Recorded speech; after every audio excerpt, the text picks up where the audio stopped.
to day 17 of my 3D tutorials. If you come in part way to this tutorial series, you can refer to my website www.andrewbooth3d.com. My first 4 videos is located on the homepage. Alternatively, you can go to my tutorial page and all my tutorials is located there. You can also contact me at a.booth3d@outlook.com. If you've got any information or you've got a job to offer or you need some assistance or just general critiquing, you can send all your files or contact me on my email address. Or alternatively, you can follow me at Twitter at AndrewBooth3D. Please follow me. I will update all my work all the time.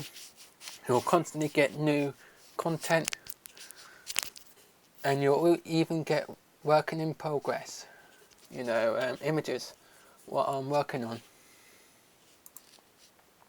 Now last time we were talking about the progression of channel, RGB channel, and splitting up the channels and working through it, and also about the graph efficiency. I left the tutorial showing you how to add frames. Today I'll be going through this graph with you. I'll be aiming about a 15-minute tutorial, no more than that. 20-minute. I'm just going to go through the graph, explain what I did, what the changes I made, then I'll be showing you more advanced masks. I know last time we went through the edgeware, we'll be doing that. So since the last video, the last tutorial that I posted yesterday, I've been working on this graph, making it more efficient. As you can see, it's more tidy. I know it looks a bit messy with all the wires going everywhere. No matter what graph you work on, it's going to look like that anyway. The only way you can make it look better is if you spread them out a bit, make it a little bit more spread out, which makes it a little bit more tidier, I would say. But I like to keep mine in one big heap, so I don't have to keep, dragging around the mouse, working out where to go and stuff like that. But yeah, this is the graph. It looks more tidier than before. This last time you just had loads of nodes. This time it's separated into separate, fields. You've got different, frames for what they do, and it's much more neater. Any artist can just look at it, pick up and work out what's actually happening in it, and you inside the actual graph, and don't have to work out. As you can see, I'm just spreading them out. It makes it a little bit more tidier, but as you can see, you're dragging the mouse a little bit more, so it's down to personal taste. I don't prefer it spread out like this due to dragging the mouse around, but it is more neater if you do like this. It depends on your workflow and how you like to manage your work. And as you can see, just by spreading them out a little bit more, it's a little bit more neat and tidy, and you can see what's going on a bit more clearer, like so. Now what I done basically, I went in and said, okay, this is the splitter. It's one independent node. That's cool. This one does the generation of the pepper text, where this does the main typography here. This combines both of them together. This turns it into a normal map, which then is feed into here, which combines them both together, and so on and so forth. Anyone can just click and drag and work out what's actually going on in the graph without too much difficulty, as you can turn around, as you can see. Now, this next bit is to do with it's now to do with the actual filters. I know I've done one here for the actual where is it? Here it is, edgeware. Here's the actual edgeware. So this drives this effect, but we're only using the curvature map, which doesn't really need much to work out and anything like that. So lower it down slightly.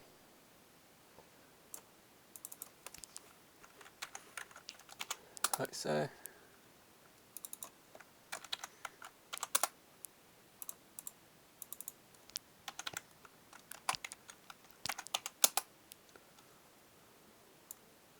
So you can control it to how you want it, really. That's all it's about. Controlling it, getting a best effect to what you desire.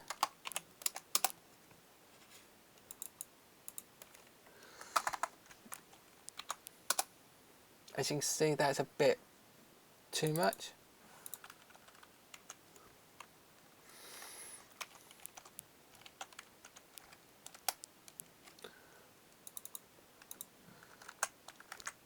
So it's all about, see, that's still too little. So it's about finding that halfway point. Now that's a good point. This is a good edge to leave it on. From here, I would now look in dirt layer. Now, this is where it gets confusing. People would think to plug it here because it's easy to just hook up there, but that would just do the word effect. What this next one is a more overall. This here, the edgeware, it was more for the word effect, but this effect that I'm now going to implement is more an overall. It's called dirt. Ground dirt. You have dirt, ground dirt, or edge dirt, or selective dirt. Each one is slightly different.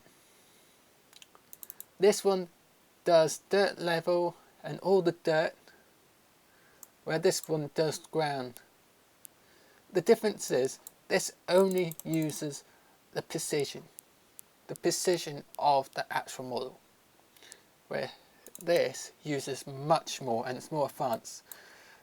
This is more for overall dirt, like if you've got a character and if you want it to be dirty on the feet because it's walking on dirt, or if it's in a desert, that's more adequate because then you can set a precision. You can say, okay, you can open your resources and take this position map, and you can split that using the RGB splitter and actually get a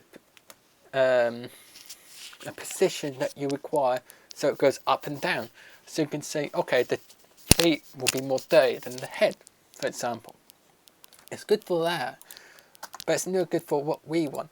This is a more overall dirt. Now, you probably think, okay, why are we adding dirt to a complement, like a salt dispenser? The thing is, everything is not always neat and tidy from fresh. Even stuff that comes out of the factory will start to, collect dirt in the cracks, in the knocks, in the occluded areas. So, I do apologise for that. So this is more realistic. It's about making a realistic object. And if you think about objects in a realistic world, you'll never get a perfect object that is perfectly clean. You'll always get a speck of dirt. Even if it's just a trace, you'll still get a piece of dirt on it. So this is why it's good to implement that. So this dirt filter, it don't just use curvature, it uses curvature as the lines, but it also uses the ambient occlusion, world space normals, and precision. Then it outputs a mask. So if it's a mask, you'll obviously need a material color blend node. And like the previous ones, only enable the actual fields that you require. Press 2 and join them up. It'll turn white for a sec. That's because we are not giving it any information. We're just saying, okay, this is the information. It's white because all the fields are white. There's no information to cut out the white color. This is what this mask generation is for. So, like before, you collect and drag the curvature and enable the curvature. It's not going to change anything because it's just the line work. It's nothing too drastic. But then you have to put the ambient occlusion. Now, where would you add ambient occlusion? This is the ambient occlusion. So we just plug the ambient occlusion into that, and immediately we're starting getting data in. We immediately are getting data from the ambient occlusion from here. Now, I would not necessarily choose this ambient occlusion. You're probably thinking, why? It's because of these white bits. As you can see, it's making these bits more darker than the rest. So sometimes I take ambient occlusion from the wood, and it takes that dark bits out. For now, I'll leave that in because it may look good. So we may need to change that. It's something we can do. The next one on the line is world space normals. Now, the world space normals, what it is, it's a bit like the normal map where it uses, the red, green, and blue, the RGB values to determine fake lighting.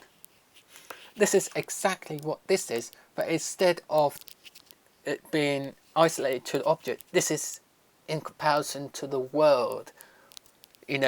If there's any objects affecting its normals and stuff like that. So it's the world space normals instead of the normal space normals. It's the actual normals compensate to the world it's in. So again, it's RGB value. So if we get like the RGB splitter, for example, plug that in, we get a different set of normals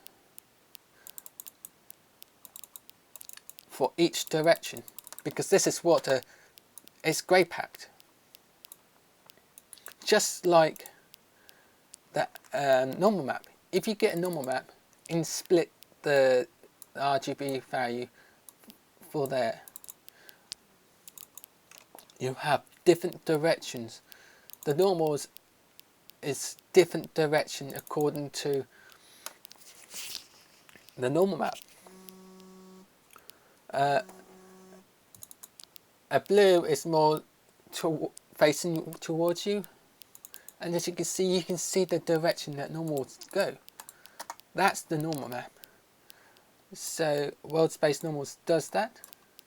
Then you have precision.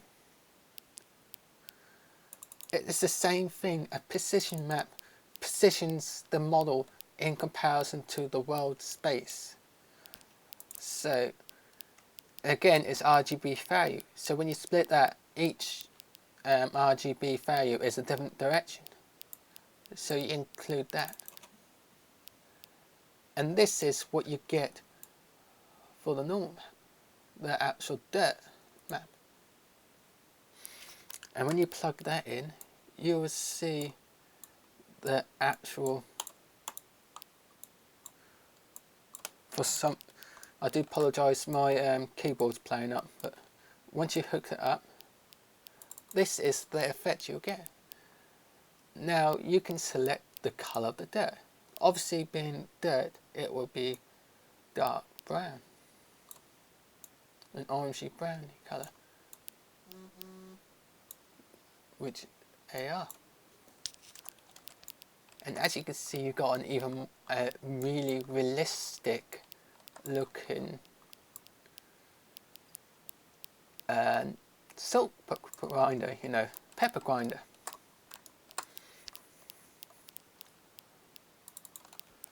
And you can alter these fields accordingly to how you want it affected.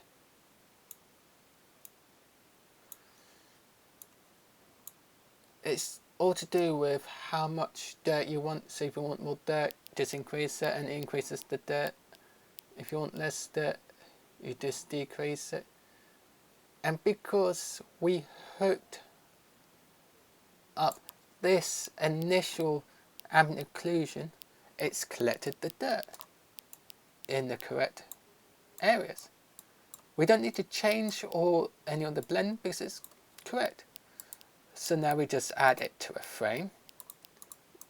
Name the frame dirt layer. And there you are. Now we've got a pretty realistic object. One thing I would do now, as you noticed, it's taken away from the effect of the gold. So what I do in here, it has mask. So I'll take the actual gold material, if I can find it, the gold material, which is here it is, then feed that in the mask area, and it just masks out all the gold bits. And we have now a really decent salt grinder. So next time I'll be looking into starting to export this model for Game Engine and showing you how to import all these files into Unreal Engine 4 and start working in blueprints and introduction to blueprints and as a games engine in general. So thank you for watching me in this very short tutorial, but I hope you learned a lot, because most of the filters what you get here in these filters are exactly like this. I may, in next session, I may include more filters, but to me, I think this is now ready for exporting. So thank you for watching today, and join me again tomorrow.